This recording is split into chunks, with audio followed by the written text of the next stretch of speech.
le monde, c'est le chef Alice Balleux du Cook & Coffee de Paris. Aujourd'hui, une recette hyper simple, les pop-corn caramélisés, puisque pourquoi pas vous montrer cette petite recette hyper rapide et super bonne quand on veut se mater un petit film tranquillement le soir avant de se coucher.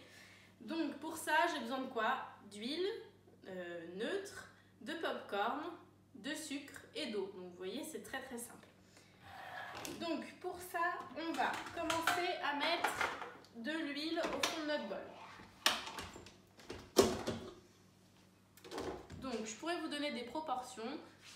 Vous les avez d'ailleurs dans le livre Cooking Chef, sur le livre des programmes automatiques. Mais regardez tout simplement la quantité que je mets et comme ça vous n'avez même pas besoin de balance. Regardez. Donc vous mettez une bonne couche d'huile et en fonction,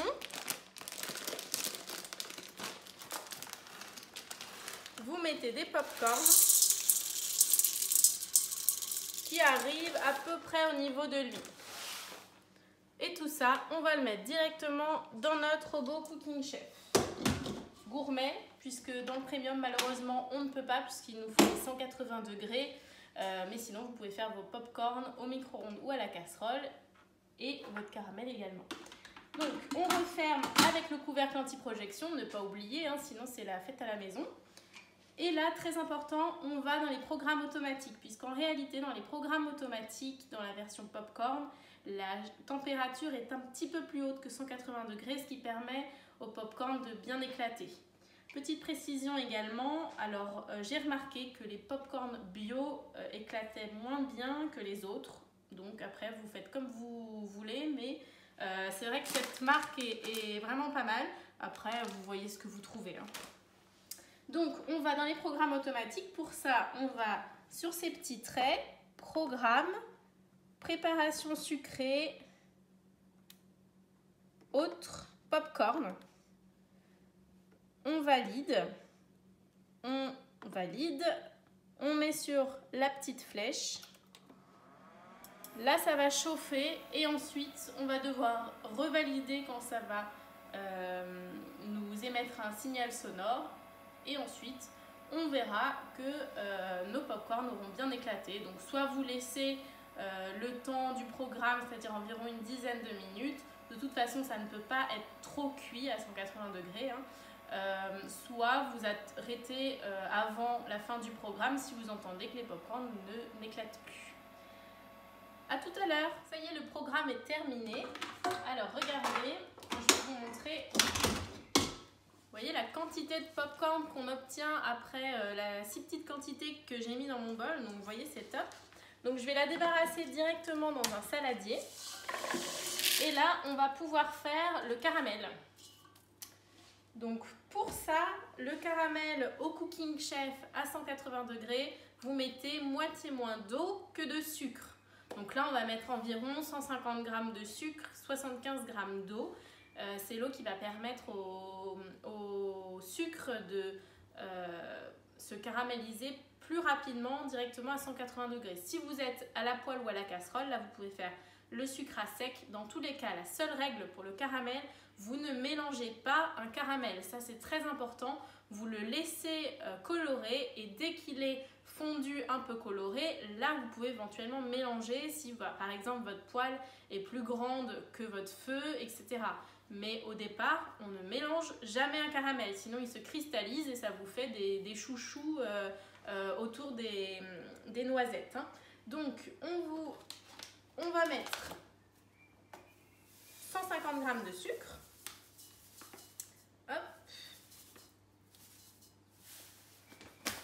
Et donc 75 g d'eau.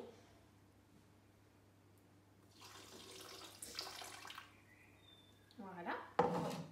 On met directement sur le robot et là on peut être hors programme et mettre directement 180 degrés et c'est tout. Et là on va attendre que ça colore. Donc vous allez le voir, au départ il va y avoir une projection de vapeur puisque c'est l'eau qui va s'évaporer. Dès que l'eau s'est évaporée, le caramel va se transformer. L'avantage au Cooking Chef qu'on n'a pas à la casserole, c'est que comme on est à 180 degrés, Ok, c'est un peu plus long à monter en température et donc à obtenir un caramel, ça va mettre une dizaine de minutes environ. Mais par contre, vous pouvez surveiller la cuisson et voir progressivement les étapes pour arriver à un caramel qui n'est ni trop clair ni trop foncé, puisqu'un caramel trop clair, ça a le goût de sucre. Un caramel trop foncé, c'est vraiment amer. Donc il faut le juste milieu. Si vous êtes à la poêle ou à la casserole, la surveillez bien, puisque ça va très vite à devenir trop foncé et trop amer. Donc vous allez voir la progression et après on mettra les pop-corn. A tout à l'heure. Voilà, au bout de 6-7 minutes, j'ai un caramel qui pour moi est pas mal, c'est-à-dire j'aime pas quand il est trop foncé. Vous allez voir, je vais vous montrer. Donc je peux stopper le Cooking Chef. Vous voyez, j'ai un beau caramel bien brun, nickel pour les pop-corn. Donc je vais pouvoir directement mettre mes pop-corn. Alors, quand vous avez des pop-corn, vous avez toujours quelques grains qui n'éclatent pas, mais que ce soit à la casserole ou au Cooking Chef, c'est normal. Vous en avez toujours qui n'éclatent pas et qui n'éclateront jamais, c'est comme ça. Donc vous pouvez essayer de les trier un petit peu, parce que c'est jamais très agréable de les avoir sous la dent. Et ensuite, vous pouvez les jeter puisqu'ils ne seront pas réutilisables. Alors là, je vous montre une petite recette de pop-corn sucré, caramélisé, puisque c'est super bon. Mais vous pouvez aussi les faire salés. Donc pour ça, une fois que vos pop-corn ont fini d'éclater dans le robot, vous stoppez évidemment tout. Vous mettez un peu de sel, un peu d'épices. Moi j'adore avec un petit peu de piment fumé ou bien du curry ou autre. Vous mélangez avec le mélangeur comme on va faire là avec le caramel. Et vous allez voir, c'est super bon pour l'apéritif, c'est assez diététique du coup. Et tout le monde en raffole, les petits, les grands, c'est génial. Donc on installe le mélangeur. N'oubliez pas, quand on met le mélangeur, on met toujours le clip de mélange sur le côté de la cuve fixé à la poignée, comme ceci. On met le tout.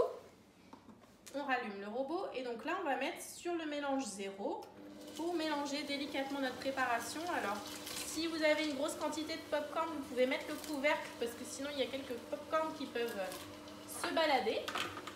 On va faire ça quelques secondes, allez 1 minute, juste le temps que ça se mélange et ensuite il n'y a plus qu'à mettre dans un saladier, laisser refroidir et c'est nickel. Nickel pour ce soir pour regarder un petit film Netflix ou la rediffusion de Top Chef par exemple. Hop, vous voyez, là on est bien. Hop, donc surtout débarrassez vos pop-corn quand ils sont encore un peu chauds pour éviter que ce soit trop galère à retirer du bol, puisque une fois que le caramel est froid, c'est plus compliqué. Et ne vous inquiétez pas, surtout pour votre cuve, le caramel, il n'y a rien de plus simple à retirer. Au niveau vaisselle, vous mettez un petit peu d'eau dans votre cuve, vous faites bouillir en mettant une température au-dessus de 100 degrés. Dès que ça bout, vous pouvez retirer, verser le tout dans votre évier et votre cuve est nickel pour enchaîner une autre recette. Regardez comme ils sont magnifiques. Il n'y a plus qu'à attendre que le caramel refroidisse et on pourra casser nos petits morceaux. Vous pouvez aussi vous servir de cette base pour faire des barres de céréales, rajouter des petits fruits secs, etc. Vous pouvez aller voir la recette que j'ai postée sur le site Cooking Chef, barres de céréales Alice Balleux, barres de céréales sur le site Cooking Chef, ou même dans le livre Pâtisserie, pain et viennoiserie du Cooking Chef Gourmet que j'ai écrit en partie. Vous avez la recette des barres de céréales, donc c'est super simple à faire et de la même façon avec le caramel qui enrobe, etc. Donc, je vous dis à très vite pour de nouvelles recettes. N'oubliez surtout pas de vous abonner à la chaîne YouTube Cook & Coffee, aux pages Facebook et Instagram Alice Balleux et Cook & Coffee pour toutes les actualités et les codes promo. N'oubliez pas de glisser le commentaire Alice Cuisine dans vos prochaines commandes Cook & Coffee et je vous dis à très vite. Bisous bisous.